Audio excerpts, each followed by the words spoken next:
Hi అండి, నేను మీ రచన వైబ్స్కు స్వాగతం.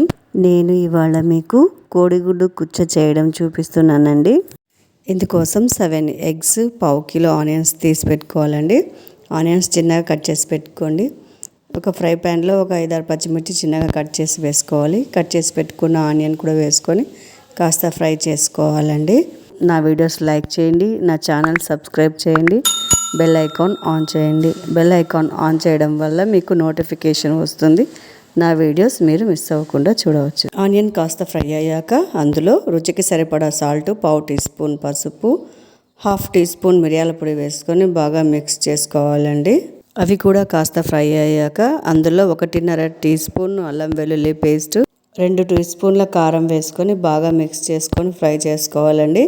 ఇక్కడే మనం 1.5 టీ స్పూన్ ధనియా పౌడర్ కూడా వేసుకొని మిక్స్ చేసుకోవాలి. నేను ఇక్కడ మర్చిపోయానండి, తర్వాత యాడ్ చేశాను, మీరు ఇక్కడే యాడ్ చేసుకోండి. 1.5 టీ స్పూన్ ధనియా పౌడర్ వేసుకోవాలి. కాస్త కొత్తిమీర వేసుకొని బాగా మిక్స్ చేసుకున్న తర్వాత ఫ్రై చేసుకోవాలి కాసేపు.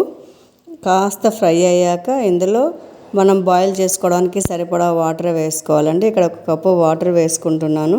ఇదంతా ప్రెషర్ కుక్కర్లో చేస్తున్నాం కాబట్టి వాటర్ ఎక్కువగా పట్టదండి. 1 గ్లాస్ అయితే సరిపోతుంది. కారం కావాలంటే తగ్గించుకోవచ్చు.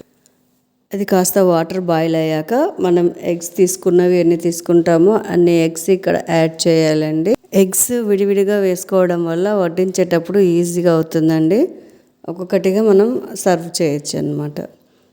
ఎగ్స్ వేసుకొని ప్రెషర్ కుక్కర్ మూత మూసేసి విజిల్ పెట్టేసి ఒక 3 విజిల్స్ వేయించుకుంటే సరిపోతుందండి.